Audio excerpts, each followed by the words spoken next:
पत्र जे आहेत आपल्याकडं शास्त्र आहे, पत्र लेखन शास्त्र, ज्याला लेखन प्रशस्ती असंच नाव दिलेलं आहे. काय मी काल उल्लेख केला घोड्यांचा, की श्रीकृष्णाला घोडे आवडायची आणि शिवाजी महाराजांना घोडे आवडायची. 40,000ची पागा शिवाजी राजांनी दळवटण्याला ठेवलेली होती. दळवटणं म्हणजे एकेजवळ गाव आहे, कोकणात चिपळूणच्या जवळ गाव आहे. त्याच्यासाठी प्रोव्हिजन केलेली असते. घोड्यालाही अन्न लागतं ना खायला, माणसांना लागतं, घोड्याला लागतं, सगळ्यांनाच लागतं ते. त्याची सगळी प्रोव्हिजन केलेली असताना तिथल्या जुमलेदार वगैरे सगळ्या लोकांनी ते अन्न संपून टाकलं, प्रोव्हिजनच संपून टाकले. उन्हाळा थोडा जायचा होता, पावसाळा जायचा होता. आता करायचं काय? तर शिवाजीराजांनी यांना पत्र पाठवले की मी सगळ्या गडागडावरनं सामान मागवलं आहे. आता तुम्ही त्या कारकुनाला दम द्याल, कारकून आता तुम्हाला रेशन करून देतील, मोजून देतील सगळं काय असेल तेवढ्यात भागवायचं सगळं काय. तुम्ही कारकुनाला दमदाटी केली, माझ्या कानावर आलं तर बघा काय करीन मी ते म्हणून. पण मग तुम्ही काय कराल? मग तुम्ही कराल ते शेजारी शेतकऱ्याकडे जाल, कोण भाजी आणेल, कोण पाल आणेल, कोण फाटा आणेल, कोण आणखीन काही आणेल.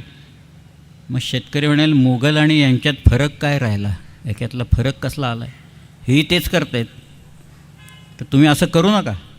तो जर का विकायला तयार असेल तर पैसे देऊन त्याच्याकडनं घेऊन या सगळ्या. त्याचे तळतळाट लागतील. नाही तर तुम्ही जर का उचलून आणायला लागलात, जबरदस्तीनं आणायला लागलात, तर त्याचे तळतळाट लागायला लागतील. आणि मग पुढं महाराज असं म्हणत आहेत की मग पण तुम्ही ते आणाल आणि मग रांधायला लागाल, स्वयंपाक करायला लागाल, चूल पेटवाल, मग उंदीर अविश्रास वात नेईल आणि मग पाचोळा जळेल, खण जळतील, पागा जळेल, घोडे जातील, यास राज्य तरी कसे म्हणावे, असं लिहिलं आहे त्याच्यात. एवढं मोठं पत्र आहे शिवाजी महाराजांचं ते, की लोकांनी वागायचं कसं, शेतकऱ्याला काय सांगायचं, रयतेला काडीचा आजार द्यायची गरज नाही असं त्याच्यात लिहिलेलं आहे त्यांनी. कोणताही आजार त्या रयतेला द्यायची मुळीच गरज नाही आहे. मी सांगतो तसं वागा. आता रेशनिंग करून देईन तिथून.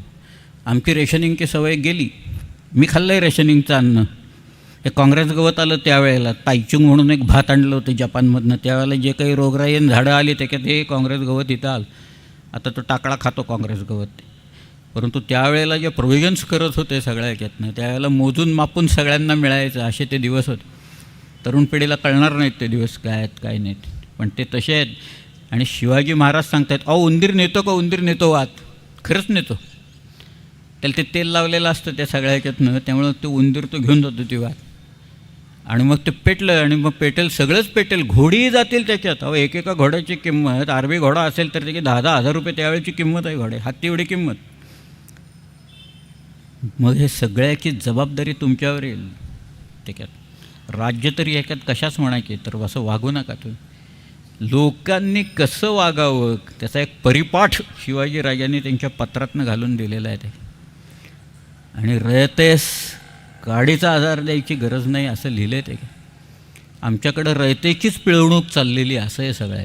कुठलाही असेल तर रयतेला इतकं पिळत बसायचं त्याच्यातनं की तो ऊस कसा घालतात ना त्या ह्याच्यात, पार त्याच्यातला शेवटचा रसाचा बिंदू निघेस्तोवर पिळून पिळून काढून 2-4 वेळा तो रस काढायच्यासाठी, तसं ते आता लोकांना पिळणं चाललेलं आहे.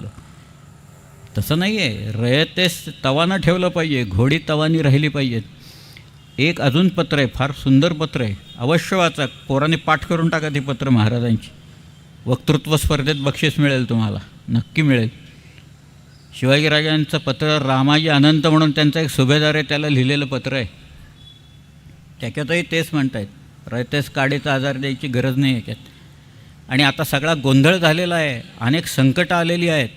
तर तुम्ही त्या गावात बघा, शेतकरी आहे का, पण त्याच्याकडं काही नसेल, बैल नसतील, नांगर नसतील, काहीच नसेल, पण त्याची मनातनं इच्छा असेल की बाबा मी पडजमीन असेल तर ती लागवडी खाली आणीन म्हणून, तर तुम्ही त्याला मदत करा. त्याला पैसे द्या, उक्तेच द्यावर पैसे, किंवा जोडी द्या बैलांची, किंवा नांगर त्याला विकत घेऊन द्या. ते नको असेल तर पैसे द्या त्याला. आणि त्याच्याकडून ज्या वेळेला तुम्ही कर स्वरूपात घ्याल, तो पैशात नाही घेतला तरी चालेल, नक्त नाही घेतला तरी चालेल, जिनस घेतला तरी चालेल. जिनस म्हणजे भात काढला त्यांनी, नारळ काढला, सुपाऱ्या काढल्या, तर ते सुद्धा सरकारात आणून भरा तुम्ही, चालेल ते. बघा, कॅश ऑर काइंड असा येते. अगदी शिवाजी महाराज असं नाही म्हणत की मला फक्त कॅशच आणून दे, की नाही, तसं चालत नाही. त्याला एक बारकावे मी तुम्हाला सांगतो त्याच्यातले प्रकार, कारण त्याच्यात शब्द आलेत म्हणून सांगतो. काय असायचं, सगळीकडं पिकं असतात ना, ती पिकं एकदा आली की सरकारातनं कारकून यायची. ते कारकून मोजायचे, ॲक्च्युली लिटरली मोजायचे किती आहे ते. त्याची त्यावेळेची जी व्हॅल्यू असेल ती ठरवायचे आणि त्यांना सांगायचे एवढी तुम्ही भरायची, सर हे ते तुम्ही विका आणि सरकारात एवढे पैसे आणून भरा. याला बटाई म्हणतात. किंवा बिघावणी नावाचा एक भाग असतो की तुमचं अमुक अमुक जमीन, हे गाव आहे ना, या गावातनं एवढे पैसे देऊन टाकायचे, याला बिघावणी म्हणायचं. तसा कदबा पाटलाकडनं घ्यायचा, याला कबूल कदबा म्हणायची. एक पाटलाकडनं कागद घ्यायचा की बाबा मी एवढं एवढं या गावाकडनं तुम्हाला देतो म्हणून, त्याला त्याच्याकडनं कबूल घेऊन कदबा करून घ्यायचा. गंमत अशी असायची की सगळ्यांचीच पिकं एका वेळेला यायची आणि तुम्ही ज्या शेतकरी विकायला गेले की त्यांना ते व्यापारी भाव पाडून सांगायचे सगळं. शेतकऱ्याने एकदा नेलेलं तिथं बिचारा तो परत कुठं आणणार, परत ट्रान्सपोर्टर्स, कन्व्हेयन्स, अमुक तमुक ह्याच्यात पैसे तो आहे त्या किमतीला विकून टाकायचं. आणि त्याला सरकारात पैसे मात्र आधी सांगितलेले आहेत, कदबा लिहून घेतलेले आहेत, तेवढे तर पैसे 40%वरनं 50%वर, 50%वरनं 55%वर टॅक्स त्याला लागत असेल. मग लोक शिवाजी महाराजांच्याकडे आले आणि त्यांनी सांगितलं असं असं होतं आहे. ते म्हणाले ठीक आहे, असं जर का होत असेल ना तर धान्यच माझ्या गोडाऊनमध्ये आणून टाका तुम्ही, चला. तुम्हाला असं वाटतं पैसे जास्ती होतात, धान्य टाका. लोक धान्य टाकायला लागले, त्यांना बरं वाटायला लागलं. ते काय पुढं असं त्यांनी लिहिलं आहे महाराजांनी की नंतर काही काळानंतर फक्त आपल्या गोडाऊनमध्ये माल राहील, बाकीच्या सगळ्यांची गोडाऊन जातील, शेतकऱ्याकडं काही राहणार नाही. त्यावेळेला उद्यम्यांना जेणेकरून फायदा होईल ते पाहून विकून टाकायचं. हे तुमची इन्व्हेंटरी कॅरिंग कॉस्ट वगैरे वगैरे जे असतं ना, ती सगळी वसूल करून त्याच्यातनं फायदा होईल ते बघून तुम्ही त्यांना विका, त्याच्यातनं आपले पैसे वसूल करून घ्या. पत्र आहेत. कारभार कसा चालतो, कारभार कसा करायचा, हे पुढं काय होणार आणि काय नाही, हे झालेली एकतर डोमेस्टिक जे असतात लोक असतात, व्यापारी असतात, सगळ्यांना त्यांना मदत कशी करायची, त्यांना तगवायचं कसं. सावकार म्हणजे राज्याची व राज्यश्रीची शोभा म्हटलं आहे. सावकार येऊ देत, त्यांच्यामुळे पैसा खेळतो राज्यात सगळ्याच्यात. सावकाराला मारू नका, त्यांची जहाजं लुटू नका, हे सगळं लिहिलं आहे त्याच्यात. शिवाजी महाराजांच्या पत्रात गंमत अशी होती की इथपासनं दाभोळ, प्रभावनीपासनं कल्याणपर्यंत मिठाचा भाव ठरवून दिलेला होता महाराजांनी.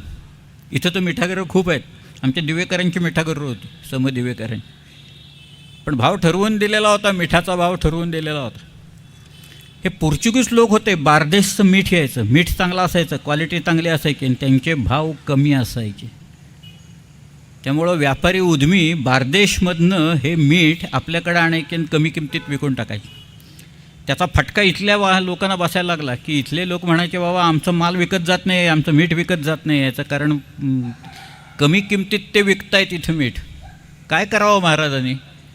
इथल्या डोमेस्टिक मार्केटला सपोर्ट करण्याच्यासाठी म्हणून शिवाजी महाराजांनी लिहिलं आहे, त्या पत्रात आहे की तिथनं येणाऱ्या, बारदेशून येणाऱ्या मिठाला जकात लावा, जास्ती जबर जकात लावा. म्हणजे कस्टम ड्युटी इतकी लावा की त्यांचं मीठ महाग होईल आपोआप सगळ्या, म्हणजे आपले लोक प्रोटेक्ट होतील या सगळ्या. लिहिलं आहे कागदात. कारभार असा आहे, एक माणूस बघतोय ना सगळ्या. कुणाला सुभेदार नेमायचा, काय करायचा, प्रभावळीचा सुभेदार टाकल्यानंतर त्या सुभेदाराला सुद्धा दम देत आहेत. तिथल्या लोकांना सांगतायत 1 लाखाचा नवा सुभेदार पाठवला. कृष्णाजी भास्कर म्हणून शिवाजी महाराजांचा एक माणूस होता. अहो, कृष्णाजी भास्कर म्हणतात लोकांना असं वाटतं की अफजलखानाचा कारकून आला होता त्याला, वाईचा कुलकर्णी. तो शिवाजी महाराजांच्याकडे एक वेगळा कृष्णाजी भास्कर होता, मुघलांच्याकडे एक वेगळा कृष्णाजी भास्कर होता. यांच्या आडनावच पूर्वी लिहित नाहीत, त्यामुळे कोण कुठं जातं आणि काय कळायलाच मार्ग नसतो. खूप गोंधळ होतात नावात, पण लक्ष ठेवावं लागतं बारकाईनं, कोण कागदपत्रातनं कुठं दिसते. त्याला 1 लाखाचा नवा सुभेदार म्हणून प्रभावळीला कोकणात पाठवला होता. आणि लोक तक्रार घेऊन यायला लागले म्हणून शिवाजी महाराज लोकांना सांगतात तुमच्याकडे सुभेदार पाठवला आहे, त्याला सांगा, तो तुमचं काम करेल. त्यांनी नाही केलं तर मग मला सांगा काय करायचं ते. पण 1 लाखाचा सुभेदार पाठवला आहे, त्याला हे सगळं तुम्ही सांगत जा आणि करा सगळ्या. असं ते चक्र आहे सगळ्या. शिवाजी राजे काही सामान्य माणूस नाही आहे. व्यंकोजीला लिहिलेली पत्र तुम्ही वाचा, काय काय झालं आणि काय काय नाही याचं सगळं बारीक सारीक शिवाजीराजे लिहित आहेत. एक पत्र तर फारच विलक्षण आहे.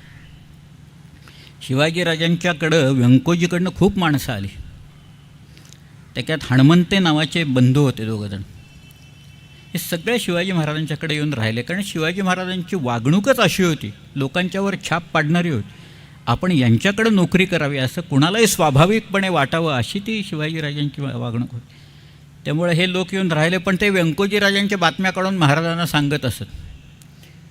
आणि शिवाजीराजांना कळलं की आपले धाकटे भाऊ आहेत, 2 वर्षांनी लहान आहेत, आणि हे आता वैराग्य धरून राहिलेले आहेत, काही उत्सवात जात नाहीत, काहीच नाहीत, उदास असं राहतात सगळ्या. महाराजांना वाटलं कसलं तरी फ्रस्ट्रेशन आलेलं दिसतं ह्या सगळ्याचं, त्यांना काय झालं असेल देव जाणे. परंतु ते सगळं महाराजांच्या कानावर गेलं की हे असं काही कशात भाग घेत नाहीत, उदास राहत आहेत, वैराग्य धरून राहिलं. तर महाराजांचं एक पत्र आहे. ते शिवाजीराजे त्या पत्रात असं म्हणत आहेत की आम्हास बहुत कळून आलं आहे, कळं म्हणजे कळून आलं आम्हाला सगळ्या, की वैराग्य धरून राहिले आहात म्हणून. तर त्याच्यात त्यांनी असं लिहिलं आहे, वैराग्य तो उत्तरवयी करण्याचं आहे, पुढं करायचंच आहे आपल्याला, सगळं टाळकुटत बसायचंच आहे सगळीकडं, भजनं म्हणत आणि अध्यात्माकडं जायचंच आहे. पण ते आत्ता नाही, त्यात तरुणपणी हे असलं काही करायचं नाही. समर्थाने सांगितलं आधी प्रपंच करावा नेटका, मग काय करायचं ते करा सगळं. आत्ता तुम्ही काय करा, तो पुढचं वाक्य असं आहे की आत्ता पराक्रम करून कीर्ती अर्जित करा आणि त्याचे तमासे आम्हाला दाखवा, आत्ता वैराग्य नंतर करायचं ते करू आपण. हे शिवाजी महाराजांचं वाक्य आहे, स्फूर्ती देणारं वाक्य आहे, चेतना देणारं वाक्य आहे. मी म्हणूनच म्हटलं की एखाद्या अचेतन सृष्टीला सचेतन करणारं जर का असेल तर ते हे आहे. सगळ्या पत्रातली वाक्य आहेत, कुठपासनं कुठपर्यंत आलं आहे. आणि त्याच्यात एक नीतीसुद्धा आहे महाराजांची. म्हणजे रायगडावर बसून शिवाजी महाराजांना काय काय कळत होतं. बहिर्जी नाईक आणि त्याचं खातं होतं ना, ते इतकं भारी होतं. त्यांनी कोणत्या प्रकारे हेरगिरी केली ह्याचासुद्धा ट्रेस मागं ठेवलेला नाही आहे. पण शिवाजी महाराजांना इनपुट्स मिळत होते. कारण ॲबे कॅरे लिहितो आहे की शिवाजीराजे हेर खात्यावर प्रचंड पैसे खर्च करतात, त्याने हेर बातम्या आणून देतात त्यावर. कारण त्यांनी नंतर पत्रात ते लिहिलेलं आहे व्यंकोजीच्या. या विजापूरला 2 तट पडले. एक तट दख्खनी मुसलमानांचा तट आणि दुसरा तट होता हा तुर्की मुसलमानांचा, म्हणजे बाहेरून आलेले मुसलमानांचा तट. या दख्खनी मुसलमानांचा मुख्य होता खवास खान, सिद्धी होता बरं का तो. आणि ते तुर्की मुसलमानांचा मुख्य होता, त्याचं नाव होतं अब्दुल करीम बेहलोल खान. तो उमराणीला जो होता, प्रतापराव गुजरांनी त्याला अडवला होता, तो अब्दुल करीम बेहलोल खान हा तुर्की मुसलमानांचा मुख्य होता. त्या गटागटात मारामारी चाललेली होती तिथं विजापूरला. हे सगळं शिवाजी महाराजांना कळते. तो खवास खानाचा खून झाला. या खवास खानाचा भाऊ, त्याचं नाव नासिर मोहम्मद, हा जिंजीचा किल्लेदार होता. जिंजीला नासिर मोहम्मद किल्लेदार आहे. जिंजी तंजावरच्या जवळ आहे. शिवाजीराजांचं एक पत्र मिळालं आहे. महाराजांनी रायगडावरून लिहिलेलं पत्र दिसतं आहे. ते रायगडला त्यांना काय काय लांबलचक पत्र आहे. मी त्यातला थोडाच फक्त नीतीचा त्यांचा भाग सांगतो. काय शिवाजीराजांनी व्यंकोजीराजांना असं लिहिलं आहे की बेहलोल खानाकडून कागद आला असेल की शेरखानास मदत करावी. बेहलोल खानाचा एक माणूस शेरखान पठाण हा तिथं जिंजी घ्यायला बेहलोल खानाने पाठवला होता. तेही महाराजांना माहिती आहे बरं का. तर त्यांनी असं लिहिलं आहे, बेहलोल खानाकडून कागद आला असेल की शेरखानास मदत करून चंदी ताब्यात घ्यावी. चंदी म्हणजे जिंजे. तर शेरखानास मदत करून नासिर मोहम्मद गर्देस मिळवून चंदी ताब्यात आणावी. म्हणजे पहिल्यांदा ह्याला मदत करा शेरखानाला, जिंजीचा किल्ला ताब्यात आणा. पुढं काय लिहितात महाराज? पुढं त्यांनी असं लिहिलं आहे, आणि मग शेरखानास बोलवून कमजोर असेल ते पाहून जबे करून टाकावे आणि त्याचे फौजेवर आपली फौज घालावी. म्हणजे चंदी आपल्या ताब्यात आली आहे सेवेल. जबे करून टाकावे म्हणजे पहिल्यांदा शेरखानाला मदत करा, जिंजी आपल्या ताब्यात घ्या, मग शेरखानालाच मारा आणि त्याच्या फौजेवर आपली फौज घालून त्याची फौज उडवून टाका पार सगळ्या याच्यात. म्हणजे जिंजीचा किल्ल्यावर आपला पूर्ण कब्जा राहील. हे त्या पत्रात आहे. ही नीती आहे त्यांची सगळी. ते जमेना व्यंकोजीराजांना काही जमलं नाही. ते शेवटी शिवाजीराजे स्वतःच गेले तिथं जिंजीला. त्यांना नासिर मोहम्मदाला एक निरोप पाठवला त्यांनी, एकच फक्त, की तो किल्ला सोडून निघून जा, एवढे एवढे पैसे देतो, नाही तर मी जिंकून घेतलं तर सगळ्यांना मारेन, कुटुंब कबिल्यासकट कापून टाकेन. नासिर मोहम्मदांनी पैसे घेतले आणि किल्ला सोडून दिला. शिवाजी महाराजांनी देऊन टाकले. नंतर तो शिवाजी महाराजांचं मार्केटिंग करायला लागला लोकांना सांगून, अरे किल्ला देऊन टाका, चांगला माणूस आहे, पैसे घ्यान गप्प बसा म्हणून सगळ्या.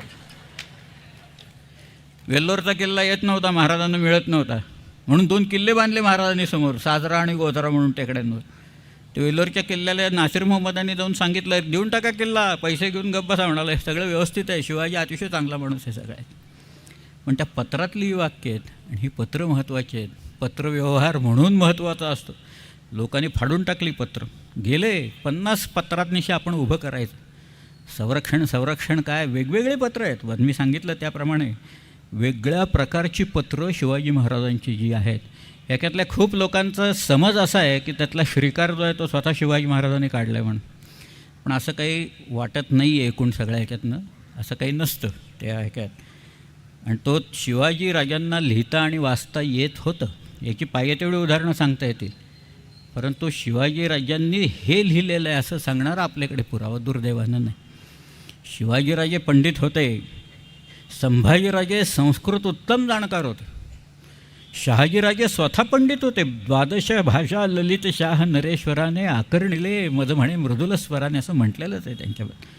त्यामुळे शिवाजीराजांनी स्वतः त्यांना अक्षरं नक्की घोटवलेली, धूळपाटी असायची, त्याला धुळीत अक्षरं गिरवायचे सगळ्या काय. त्यामुळे श्रीकार त्यांनी काढलेला असला पाहिजे, हा नाही. पण इथं खूप लोकांचं मत आहे, मला स्वतःला काही, कारण त्याच्याबद्दल पुरावा आपल्याकडं कोणताही देता येत नाही. पण आमच्याकडं ठसे जरी म्हटले ना तरी शिवाजी महाराजांचे जवळजवळ 60 ते 65 पत्रांचे ठसे उपलब्ध आहेत. काही नकला आहेत त्यातले, पण मोडीतले अस्सल पत्रांचे ठसे उपलब्ध आहेत.